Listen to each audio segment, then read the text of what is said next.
శ్రీ గణేశాయ నమః. ఓం నారాయణ ఆదినారాయణ. భగవాన్ శ్రీ శ్రీ శ్రీ వెంకయ్య స్వామి వారికి నా హృదయపూర్వక నమస్కారములు. శ్రీవారి పాదరేణువు మాకాని వెంకట్రావు గారికి జయము జయము. భగవద్భక్తులందరికీ నా నమస్కారములు. పారాయణ గ్రంథం గురుదేవులు భగవాన్ శ్రీ శ్రీ శ్రీ వెంకయ్య స్వామి వారి గీతామృతము. రచన సేకరణ శ్రీవారి పాదరేణువు మాకాని వెంకట్రావు గారు. గాత్రం నందిమండలం కుసుమ. సమర్పణ మండవ రవికాంత్.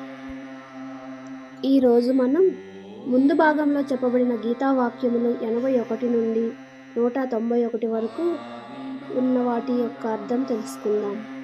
ఇక్కడ ఉపదేశించిన మంత్రం ఏంటంటే, హరే రామ రామ రామ హరే హరే, హరే కృష్ణ కృష్ణ కృష్ణ హరే హరే.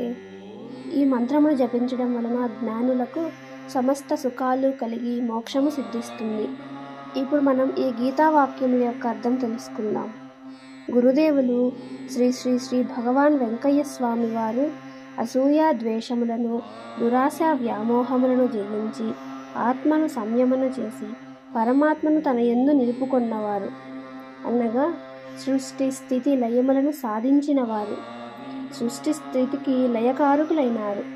అందువలన అష్టైశ్వర్యములు, అనిమాది అష్టసిద్ధులు మొదలగు సమస్త శక్తులకు స్వామి అయినారు. కొంతకాలము పెంచలకోన నరసింహస్వామి వారి సన్నిధిలో తపస్సు చేశారు. కొంతకాలము మైసూరు చాముండేశ్వరి మహాశక్తి సన్నిధిలో తపస్సు చేసినారు. అప్పుడు పరమాత్మను దర్శించి వారిలో అంతర్భూతులైనారు. శ్రీ స్వామివారు తపస్సు చేయి కాలంలో ఇంద్రియ నిగ్రహములను అవలంబించి ఆ కులములను భక్షించి భజన అనగా తపస్సును సాగిస్తూ ఉన్నారు.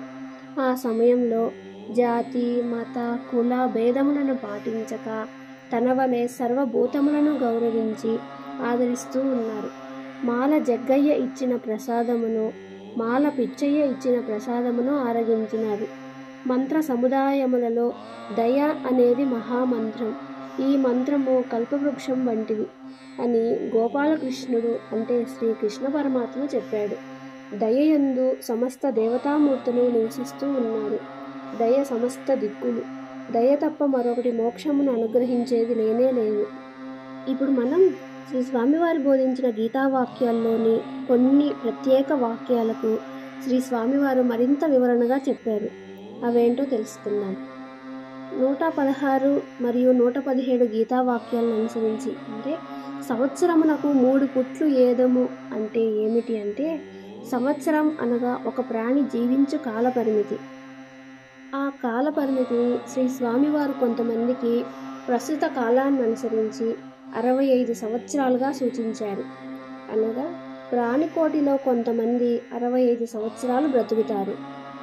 రెండవది 118వ గీతావాక్యమును ఉద్దేశించి, సంవత్సరమునకు 8 పుట్లు అంటే ఎవరైతే పరమాత్మను ధ్యానిస్తూ పరమాత్మని సేవలో కాలమును గడుపుతారో అట్టి వారికి ప్రస్తుత కాలాన్ని అనుసరించి 160 సంవత్సరాలు జీవనము ఉంటుందని చెప్పారు. మూడవది 128వ గీతావాక్యమును ఉద్దేశించి చెప్పారు. సంవత్సరమునకు అన్నము పొయ్యి మీద పెట్టు అంటే 160 సంవత్సరముల జీవనము చేయగల పరమాత్మ స్వరూపులారా, మీ జన్మ మొత్తమునకు అన్నమును అంటే పరబ్రహ్మమును పొయ్యి మీద అంటే హృదయాగ్ని మీద ఉంచి తపస్సు చేయండి. మీ జన్మ సార్థకమవుతుంది. నాలుగవది 132, 133, 134వ గీతావాక్యములు సూచించేది. సంవత్సరమునకు కస్తూరి గంధమును ఎత్తుకొని భజన చేసుకొనండి, భజన గుడికి స్వామి.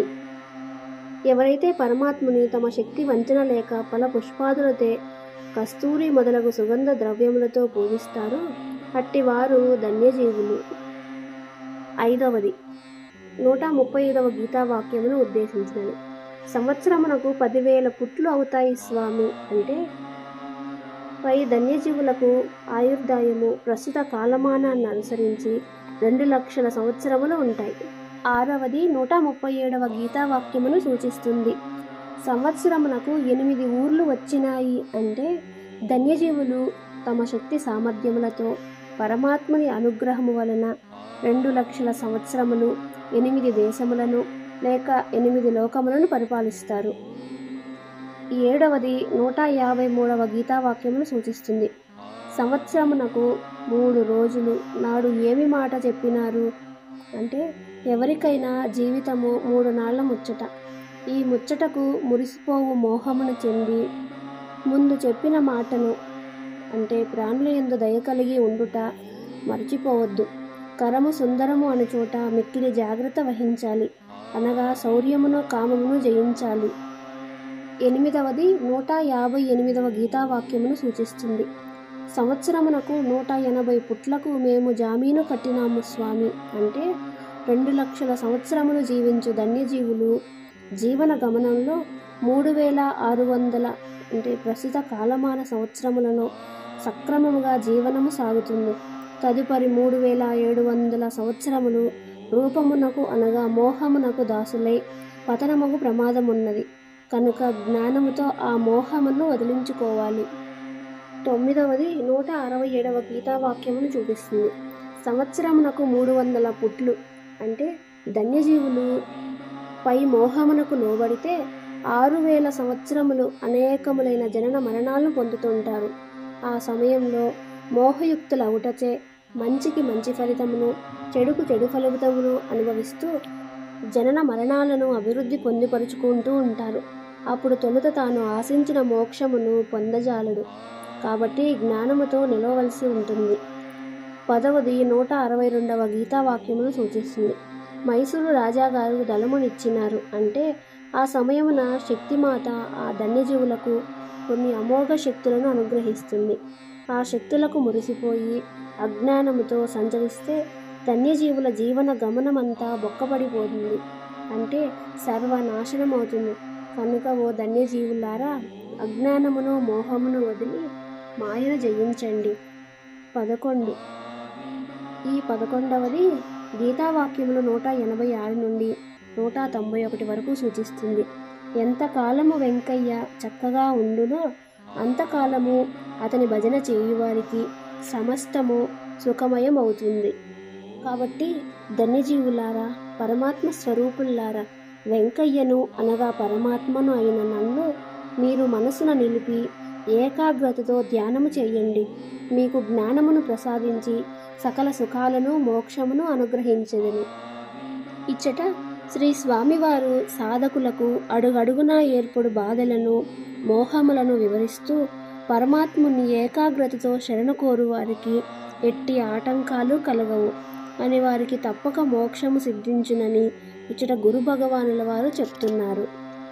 ఇక్కడ ఉపదేశించిన మంత్రం మరొక్కసారి చెప్పుకుందాం.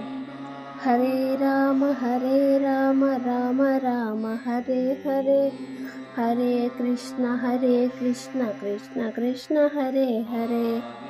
ఈ మంత్రమును జపించిన లేక శ్రీ స్వామివారి వాక్కులను యథావిధిగా జపించిన జ్ఞానులకు సమస్త సుఖాలు కలిగి మోక్షము సిద్ధిస్తుంది.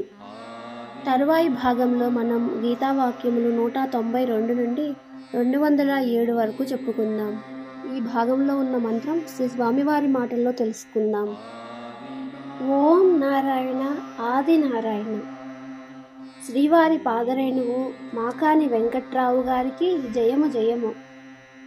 రాజాదిరాజ యోగిరాజ పరబ్రహ్మ శ్రీ సచ్చిదానంద సద్గురు శ్రీ వెంకయ్య స్వామి మహారాజుకి జై. ఇంత చక్కని గీతామృతమును మనకు అందించిన శ్రీ వెంకయ్య స్వామి వారికి, శ్రీ మాకాని వెంకట్రావు గారికి శతసహస్ర కోటి నమస్కారములు. ఈ గీతామృతమును మనమందరం పారాయణ చేసి బ్రహ్మజ్ఞానమును పొందుదాం. సర్వే జనా సుఖినో భవంతు. ఓం నారాయణ ఆది నారాయణ.